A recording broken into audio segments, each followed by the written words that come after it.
লোকসভা নির্বাচনে ভোট গণনা শেষ হতে না হতেই দমদম লোকসভা কেন্দ্রের বরাহনগর বিধানসভা অঞ্চলের সিপিএম এর পার্টি অফিস ভেঙে দিল তৃণমূল আশ্রিত সমাজ বিরোধীরা। বরাহনগর পৌরসভার অন্তর্গত 34 নম্বর ওয়ার্ডে পুটিঘাটে দীর্ঘদিনের পার্টি অফিস আজ ভোটের ফলাফলে যখন শাসক দলের প্রার্থীরা জয়ী হন তখনই তৃণমূল কংগ্রেসের আশ্রিত গুন্ডারা সিপিএম এর পার্টি অফিস ভাঙচুর চালায়। টিভি, চেয়ার, টেবিল ভেতরে যা ছিল সবকিছু ভেঙে গুড়িয়ে দেয়। সিপিএম এর বরাহনগর 2 নম্বর এরিয়া কমিটির অন্তর্গত এই পার্টি অফিস 11 সালের পরে আবারও তৃণমূল কংগ্রেস কর্মীরা সিপিএম এর পার্টি অফিস সুপার আক্রমণ চালায় বলে অভিযোগ এলাকার সিপিএম নেতা কর্মীদের।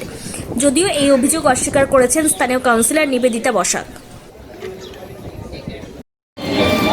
নির্বাচনের ফল ঘোষণার সাথে সাথে আপনার অঞ্চলে একটি বামপন্থীদের সিপিএম এর পার্টি অফিস ভাঙচুর হয়, কি বলবেন? কি বলবো, আর খুবই দুঃখজনক ঘটনা। তার কারণ দীর্ঘ 9-10 বছর ধরে আজকে আমাদের এই এলাকায় শান্তি বিরাজমান, আর আজকে যেটা হয়েছে সেটা সিপিএমের নিজেদের গোষ্ঠীদ্বন্দ্বের ফলাফল। তার কারণ ওরা নিজেরাই, কিছু লোক আছে ওদের মধ্যেই, ওদের দুটো গোষ্ঠী এখন হয়ে গেছে। কিছু দল বোধহয় চেয়েছিল তন্ময়দা ভালো ভোট পাক, আবার কিছু দল চেয়েছিল ভূমিপুত্র যাতে না ভোট পেতে পারে। তো সেই মানে নিজেদের মধ্যে সেই ঝামেলাই ওদের পার্টি অফিসে হয়েছে, হয়ে নিজেরাই ওদের পার্টি অফিস ভাঙচুর করেছে। দাদা, ঘটনাটা কি ঘটেছিল?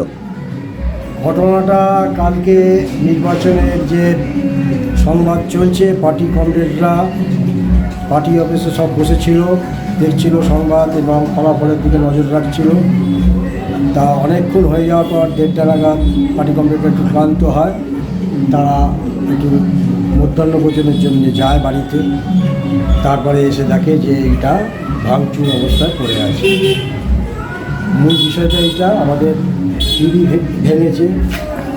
তারপর ছবিটা দেখুন, পুরো দুটো ছবি ছিল, এইদিকে আলমারি, এদিকে একটা টেবিল, ওইটা একটা। থানায় অভিযোগ জানিয়েছেন? হ্যাঁ, থানায় অভিযোগ জানানো হয়েছে। তা সামনেই তো সিসি ক্যামেরা রয়েছে, থানায় পুলিশ এসেছিল তদন্তের স্বার্থে? পুলিশ কালকে একবার এসেছিল, আজকে সকালবেলা এসেছিল। কি কালকে একবার এসেছিল পুলিশ, ঠিক আছে, ওরা ঘুরে দেখে গেছে। এই আপনার নাম? আমার নাম দেবাশিস দত্ত। কতটা আতঙ্কিত এখানকার মানুষ? আতঙ্কিত মানুষ, ভালো চোখে নিচ্ছে না বিষয়টা। তাদের একটা সাইকোলজিক্যালি তারা একটা হ্যামার হয়েছে। তারা বলছে আমাদের কাছে অনেকে এসে যে এরকম তো আমরা চাইনি, এটা কেন হলো। তা আমরা তো আর এর পরিষ্কার উত্তর তো কী দেবো। আমরা বলেছি আপনারাই দেখুন, আপনারাই বিবেচনা করুন, আপনারাই ভাবুন আগামী দিন আপনারা কীভাবে সংগঠিত হবেন, মানে সামাজিকভাবে সংগঠিত হবেন, এটা একটু দেখুন, এটা বলা হয়েছে। ধন্যবাদ।